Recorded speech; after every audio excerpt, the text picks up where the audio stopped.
ನಮಸ್ಕಾರ ಸ್ನೇಹಿತರೆ, ಎಲ್ಲರಿಗೂ ಈ ನನ್ನ ಒಂದು ಯೂಟ್ಯೂಬ್ ಚಾನಲ್ಗೆ ಸ್ವಾಗತ ಸುಸ್ವಾಗತ. ಗೆಳೆಯರೆ, ಈ ಸಾಲುಗಳನ್ನು ನಾವು ಕೇಳಿಯೇ ಇರ್ತೀವಿ.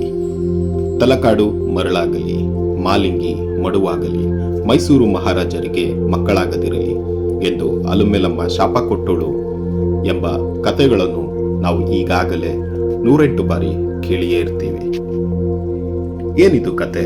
ಇದು ನಿಜವೋ ಅಥವಾ ಸುಳ್ಳು? ಇತಿಹಾಸ ಏನ್ ಹೇಳುತ್ತೆ? ತಿಳಿಯೋಣ ಬನ್ನಿ ಸ್ನೇಹಿತರೆ.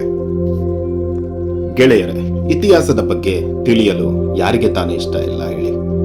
ನಮ್ಮ ಪೂರ್ವಿಕರ ಶೌರ್ಯ, ಸಾಹಸ, ಜ್ಞಾನ, ಅವರುಗಳು ಮಾಡಿದ ಯುದ್ಧಗಳ ಪರಿಗಳು, ಕೊಟ್ಟ ಕೊಡುಗೆಗಳು ನಮ್ಮ ಮೈಯಲ್ಲಿ ನಮಗೆ ತಿಳಿಯದ ಹಾಗೆ ಒಂದು ಬಗೆಗಿನ ರೋಮಾಂಚನ ಮತ್ತು ಆಧ್ಯಾತ್ಮ ಭಾವನೆಯನ್ನುಂಟು ಮಾಡುವುದಂತೂ ನಿಜ.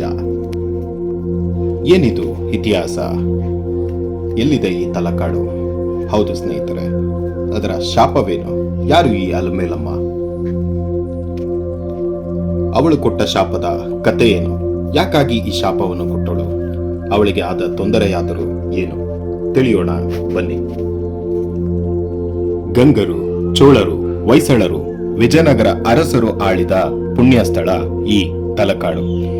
ತಲಕಾಡು ದೇಶ ವಿದೇಶದ ಜನರನ್ನು ಅದರದೇ ಆದ ಇತಿಹಾಸ, ಪುರಾತನ ದೇವಸ್ಥಾನಗಳು, ದಂತಕಥೆಗಳು, ಮರಳು ಮತ್ತು ತಾಯಿ ಕಾವೇರಿಯ ನದಿಯು ಕೈಬೀಸಿ ಎಲ್ಲರನ್ನೂ ತನ್ನತ್ತ ಸೆಳೆಯುತ್ತದೆ. ಗೆಳೆಯರೆ, 1612ರ ಸಮಯದಲ್ಲಿ ಶ್ರೀರಂಗಪಟ್ಟಣವು ಅಂದಿನ ರಾಜ ಒಡೆಯರವರ ಸ್ವಾಧೀನಕ್ಕೆ ಬಂದಿತ್ತು.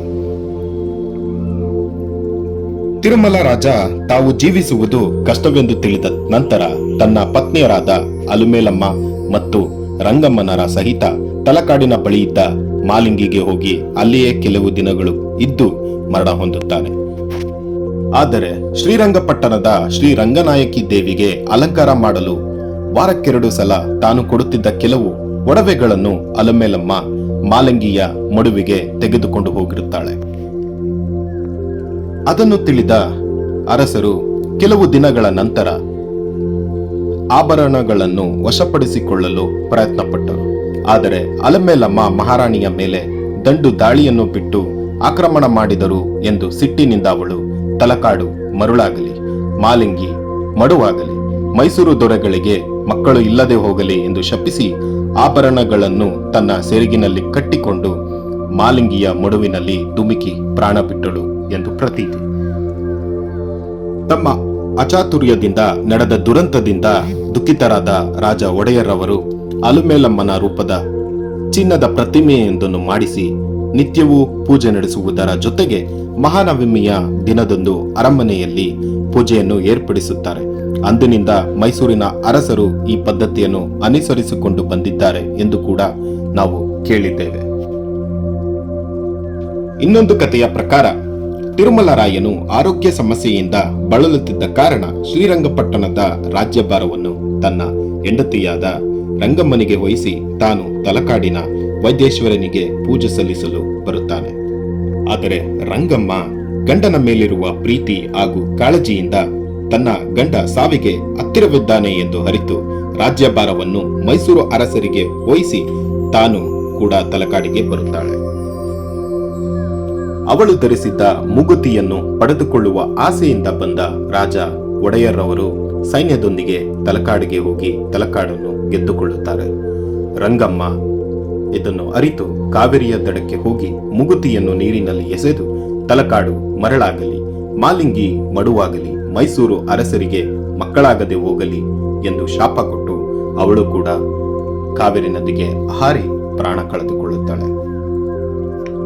ಆದರೆ ಸ್ನೇಹಿತರೆ, ಈ ಒಂದು ಶಾಪದ ಬಗ್ಗೆ ಇಲ್ಲಿವರೆಗೂ ಬರೆದಿರುವ ಯಾವ ಒಂದು ಪುಸ್ತಕದಲ್ಲೂ ಸಹ ಸತ್ಯಾಂಶದ ಬಗ್ಗೆ ವಿವರಣೆಗಳಿಲ್ಲ. ಮೈಸೂರು ಸಂಸ್ಥಾನದ ಅರಸರಿಗೆ ಮಕ್ಕಳಿದ್ದರು, ಆದರೆ ಪಟ್ಟದ ರಾಣಿಗೆ ಮಕ್ಕಳಿರಲಿಲ್ಲ. ಅರಸರಿಗೆ ಹಲವಾರು ಹೆಂಡತಿಯರಿದ್ದರು, ಅವರಿಗೂ ಕೂಡ ಮಕ್ಕಳಾಗಿದ್ದು ಅವರು ಸಹ ರಾಜರಾಗಿ ರಾಜ್ಯಭಾರಗಳನ್ನು ಕೂಡ ಮಾಡಿದ್ದಾರೆ. ಇನ್ನು ತಲಕಾಡಿನ ಮರಳಿನ ಬಗ್ಗೆ ಹೇಳುವುದಾದರೆ, ಒಂದು ಕಾಲದಲ್ಲಿ ಮಾಧವ ಮಂತ್ರಿ ಅಣೆಕಟ್ಟನ್ನು ನಿರ್ಮಿಸಿದ ನಂತರ ಅಲ್ಲಿ ಶೇಖರಣೆಯಾದ ಮರಳಿನಿಂದ ಈ ಒಂದು ತಲಕಾಡು ಮೂಲ ಬದಲಾಯಿತು ಎಂದು ಇತಿಹಾಸಕಾರರು ಈಗಾಗಲೇ ತಿಳಿಸಿದ್ದಾರೆ.